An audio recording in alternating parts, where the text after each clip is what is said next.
That massive delay in storming the classroom. Some families wondering if more lives could have been saved. And the chilling new revelations from children who survived. How one boy says he played dead so he wouldn't get shot. Here's ABC's Maria Villarreal.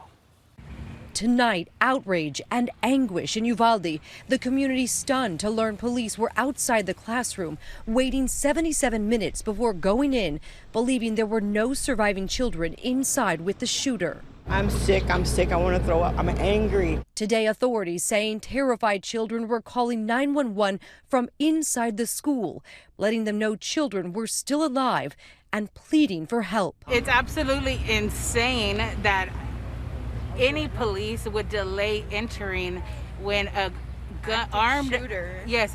active shooter is in a school with children that cannot protect themselves. So much more could have been done. Authorities reading aloud the logs of those devastating 911 calls. She identified herself and whispered she's in room 112. Advised her multiple dead. She's called back and said there was 8 to 9 students alive. Samuel Salinas and Noah Arona were best friends, and inside that classroom, pictured together less than an hour before the shooting at an awards ceremony. Samuel remembers the gunman's words to the class. When he went in the classroom, he said, "You're all gonna die," and he just started shooting people. The 10-year-old describes the rampage, saying he knew he had to play dead to stay alive. He shot my teacher and then he shot the kids. I was playing dead, so he won't shoot me. 19 of his 4th grade classmates would die, along with 2 teachers. I kind of don't feel safe going to school, and I feel hot, and sometimes at night I have nightmares too. His best friend Noah shot in the back with a bullet coming out of his shoulder. His father Oscar racing to the school to find him after hearing about the shooting. Panicked, they texted Noah's teacher, but no response ever came. And then the call from the hospital. Just put my hand on his head, and I held him as tight as I could, and I kissed his forehead, and I told him, "Hey, you know, I'm so proud of you." I said, you're a brave man. And his thing was that, he goes, "My clothes is ruined, I'm sorry, they're full of blood." You know, it was gut-wrenching. So many grieving families now starting to plan funerals for their children. Jose Flores was just 10, his grandfather heartbroken. When he died, I died hard with him. Nicholas Salazar remembering his 11-year-old sister Layla. We're just glad that we gave her the best life we could while she was here.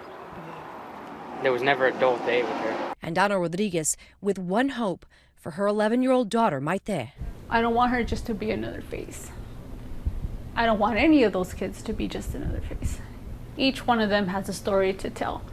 And this just horrendous act just cut everything short for them. And that is the hope, the plea from these families, that these faces, these names will not be forgotten. Maria Villarreal joining us from outside the San Antonio hospital where 10-year-old Noah is recovering. And Maria, authorities saying today one of those children who called 911 survived.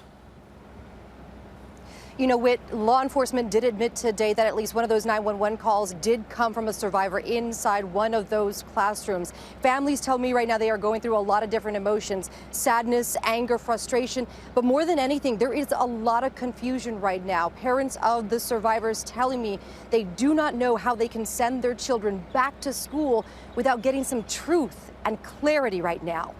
Whit? I'm going to need support for a long time to come. Maria, thank you.